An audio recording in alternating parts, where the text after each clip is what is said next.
कितने किलोमीटर की जाम लगी हुई है, कोई आदमी पहुंच नहीं सकता है। हजारों गाड़ियों को प्रशासन ने जेपी सेतु पर, जब यहाँ पर पूरा जाम हो गया, जेपी सेतु पुल पर चढ़ने ही नहीं दिया। क्या थी, मैं जब 5:30 बजे जा रहा था तो आपको मैंने एक बस पर चढ़े हुए देखा। आप बस पर खड़े होकर कुछ वीडियो बना रही थी। तो रैली का समय 2 बजे है और 5:30 बजे जब आप मेरीन ड्राइव पर बस पर खड़े होकर ये दिखा रही हैं खुद से कि अगर प्रशासन आज सोता हुआ दिखा, आप लॉजिकली देखिए, यहाँ बिहार का कोई टुटपुंजिया नेता अगर जाता है, जो चोर है, जेल काट कर आया, उसके आगे पीछे 50 पुलिस वाले चलते हैं। यहाँ पर आप मान लो कि, आपके ही शब्द मान लो कि 1-1.5 लाख लोग आए, 1-1.5 लाख लोग जहां जुट रहे हैं, वहां पर कुल जमा 40-50 जूनियर पुलिसकर्मियों को छोड़कर कोई नहीं था। तो कहीं ना कहीं ये प्रशासन का रवैया या उनकी संवेदनहीनता को दिखाता है। लेकिन प्रशासन को ये समझना चाहिए कि ये ज्यादा दिन तक चलने वाला नहीं है। नमस्कार, हमारा नाम है समरीन और आपने देखना शुरू कर दिया है लाइव सिटीज। जनसुराजियों के साथ धोखा हुआ है और अब नीतीश कुमार की खैर नहीं है। आपको मालूम है कि ये बातें पटना के गांधी मैदान से दहाड़ते हुए कही हैं जनसुराज के सूत्रधार प्रशांत किशोर ने। तो आइए फिर इन्हीं से सीधी बातचीत करेंगे। सबसे पहले बहुत शुक्रिया बातचीत के लिए। ठीक है, बताइए जी, सबसे पहले तो हम आपसे जानना चाहेंगे, सीधा सवाल है जिसका जवाब हम आपसे ही जानना चाहेंगे। आज की रैली यानी कि बिहार बदलाव रैली प्रशांत जी हिट थी या फिर फ्लॉप थी? नहीं हुई, नहीं तो हिट और फ्लॉप की क्या बात है। रैली में, सभा में लोग जुटे और आधे से ज्यादा लोगों को वहां आने नहीं दिया गया। तो मैंने जाकर मंच से घोषणा की कि हम इसके लिए माफी चाहते हैं कि आप सारे लोग यहाँ पर व्यवस्थित तरीके से नहीं आ पाए। कहीं ना कहीं प्रशासन की नीयत और उनके कारगुजारियों को समझने में मेरे से गलती हुई है। तो इसके लिए मैंने माफी मांगी और साथ में उनको ये कहा कि आप यहाँ तक नहीं पहुंच सके, इसलिए मैं अब आपके यहाँ आ रहा हूँ और आपको यही बिहार बदलाव का जो सूत्र है, जो मंत्र है, जो परिकल्पना है, प्रयास, संकल्प है, उसको लेकर आपके यहाँ बीच में आऊंगा। क्या लगता है आपको, लोग नहीं पहुंचे या कोई और बात थी? कहीं पर कोई कमी भी नहीं, रही? आप लोग तो खुद दिन भर थे, मैं तो वहां पर 5:30 में गया हूँ। आप अपने कैमरे से, अपने जो आपने फोटो लिए होंगे, वीडियो लिए होंगे, अपनी आंखों से जो देखा होगा, उसके आधार पर आप ही जनता को बता दीजिए कि कितने लोग वहां थे। और आप ये भी बता दीजिए कि जो पटना गांधी मैदान पहुंचने के जितने रास्ते थे, वहां पर स्थिति क्या थी। मैं जब 5:30 बजे जा रहा था तो आपको मैंने एक बस पर चढ़े हुए देखा। आप बस पर खड़े होकर कुछ वीडियो बना रही थी। तो आप तो यही रिपोर्ट कर रही थी कि भाई कितना लंबा जाम लगा हुआ है।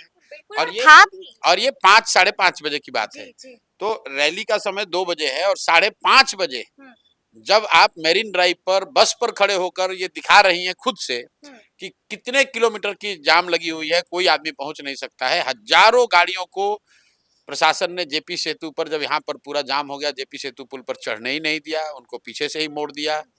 तो ठीक है, उन्होंने जो करना था वो उन्होंने किया। ये लोकतंत्र है, जो सत्ता में होता है वो हर तरह के हथकंडे अपनाता है। शायद उन्होंने भी किया होगा, लेकिन इससे प्रशांत किशोर ना डरने वाले हैं, ना इससे घबराने वाले हैं। मेरा ना इससे हौसला कम होने वाला है, ना जनसुराजियों का हौसला कम होने वाला है।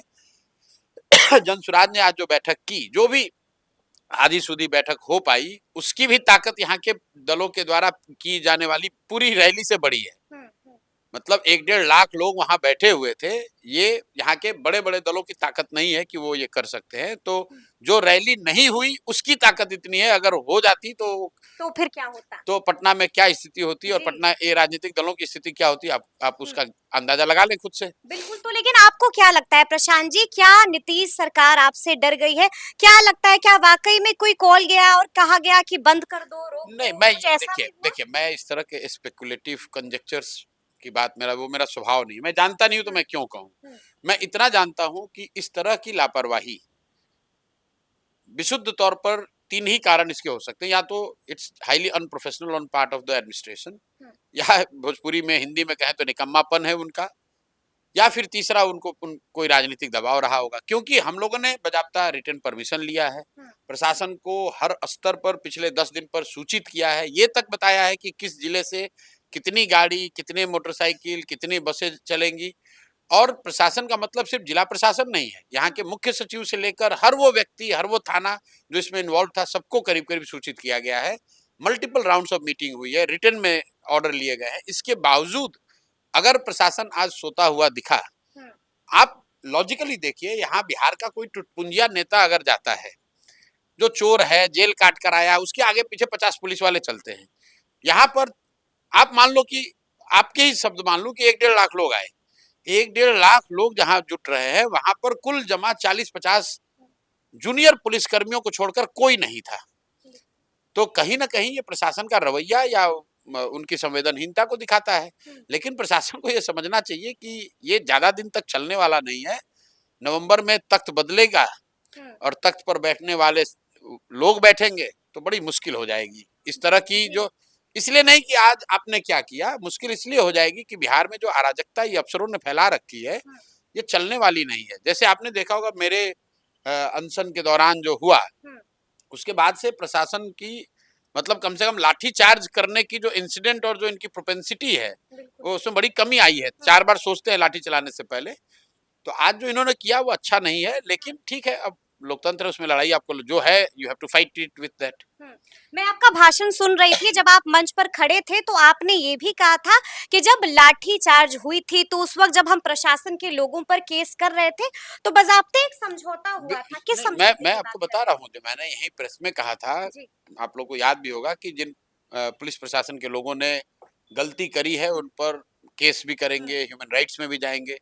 लेकिन उस घटना के बाद से प्रशासन, कई प्रशासनिक पदाधिकारी हम लोग से भी जुड़े हुए हैं जो रिटायर्ड लोग हैं, कई लोगों के द्वारा ये बताया गया कि अरे छोड़िए, ये बात है, किसी को कैरियर पर क्यों, किसी व्यक्ति से आपकी तो लड़ाई नहीं। और सही बात है, मेरी किसी व्यक्ति से लड़ाई तो है नहीं। तो मैंने भी कहा चलो भाई छोड़ो, जब इतने तरह के लोग बात कर रहे हैं कि भाई इन पे कोई कार्रवाई ना हो, वरना उसमें बुरी तरह रगड़े जाते। मुझे बिना पेपर के अरेस्ट किया, मुझे बिना पेपर के कोर्ट से ले गए जेल में मुझे रखा, जहां पर जेल में रखने की कोशिश की, जहां जब इनके पास कोर्ट का पेपर नहीं था। फिर उसके बाद कोर्ट ने का जब निर्णय आया तो फिर मुझे बिना किसी पेपर, बिना किसी कागज के छोड़ भी दिया। तो अगर मैं चाहता तो इनको ले जा सकता था, घसीट सकते थे, लेकिन कहीं ना कहीं हमारे मन में भी आया चलो हमारी कोई व्यक्तिगत लड़ाई तो है नहीं। लेकिन आज फिर से प्रशासन ने वही किया है, तो मुझे लगता है कि मतलब इनकी जो आदत है छूटने वाली नहीं है। खैर, मैं फिर दोहरा देता हूँ, मेरा कोई व्यक्तिगत किसी से लड़ाई नहीं है, लेकिन ये दिखाता है कि क्यों बिहार में ये स्थिति है कि अगर आप कोई रैली जिसका कि आपने बाजाबता परमिशन दिया है, अगर आप 3-4 लाख लोगों को व्यवस्थित तरीके से गांधी मैदान में लाने की सुविधा नहीं दे सकते हैं, आप स्टेट क्या चलाइएगा? भाई कोई ऐसा तो है नहीं कि ये ऐसी रैली है जो दुनिया में कहीं नहीं होती है, कलकड़ा में होती है, बस देश के हर हिस्से में रैली होती है। 5 लाख, 4 लाख, 10 लाख लोग आते हैं और उसको वहां का जो भी प्रशासन है उसको मैनेज करता है। अगर आप 1 लाख लोग के आने के बाद, 1.5 लाख लोगों के आने के बाद आपकी स्थिति ऐसी हो गई कि पूरा पटना चरमरा गया, सारी ट्रैफिक व्यवस्था अस्त व्यस्त हो गई, तो ये दिखाता है कि ये कितने अनप्रोफेशनल हैं, कितने निकम्मे हैं। मैं आपको सुन रही थी, अभी आपने ये भी जिक्र किया कि मुझे अफसोस हो रहा है कि क्यों मैंने बिहार बदलाव रैली का आयोजन किया, और आपने तो बज़ाब्ता आज मन से माफी भी मांग ली थी।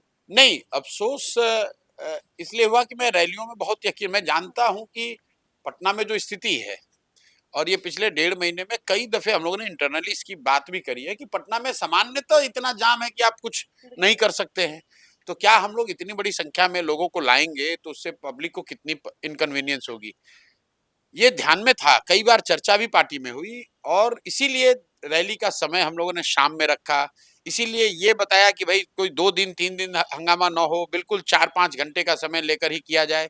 प्रशासन से ये कहा कि आप हमें और कुछ नहीं, सिर्फ जेपी सेतु पुल जिस पर सामान्य ट्रैफिक नहीं आती है, हेवी ट्रैफिक, बसों का परिचालन उस पर नहीं होता है, वो आप हमें दे दें ताकि हम बाहर से लोगों को लाएं गांधी मैदान में। उतना भी ये नहीं कर सके, उतना भी ये नहीं कर सके। जेपी सेतु से गांधी मैदान तक का जो एक स्ट्रेच है उस पर भी ये क्लीन ट्रैफिक की मैनेज नहीं कर पाए, और कहीं ना कहीं वो दिखाता है कि ये कितने इनकॉम्पिटेंट लोग हैं। तो अब क्या, क्योंकि मैंने ये भी सुना है कि आपने साफ साफ बड़ा ऐलान आज मन से कर दिया है, साफ साफ कह दिया है कि 10 दिनों के अंदर मैं कुछ बड़ा करने जा रहा हूँ। क्या? नहीं, कुछ बड़ा नहीं, मैंने तो बोल दिया कि बिहार जो बदलाव की जो परिकल्पना है, जो सोच है, बिहार बदलाव की जो के पीछे जो मंशा है, उसको लेकर जनता के बीच में जाएंगे। आज मंशा थी कि वो सारे लोग यहाँ आएंगे तो उनसे ये बात कही जाएगी। लोग यहाँ तक आधे पहुंच पाए, आधे नहीं पहुंच पाए, तो मैं अब जाऊंगा उनके पास, घर घर जाएंगे प्रशांत किशोर। घर घर तो अब जाना संभव नहीं है, घर घर तो 2 साल गए हैं, लेकिन कोशिश करेंगे कि हर प्रखंड ज़्यादातर पंचायतों में, विधानसभा में पहुँचे और अगले 3-4 महीनों में बिहार बदलाव की इस बात को घर-घर पहुँचाएँ।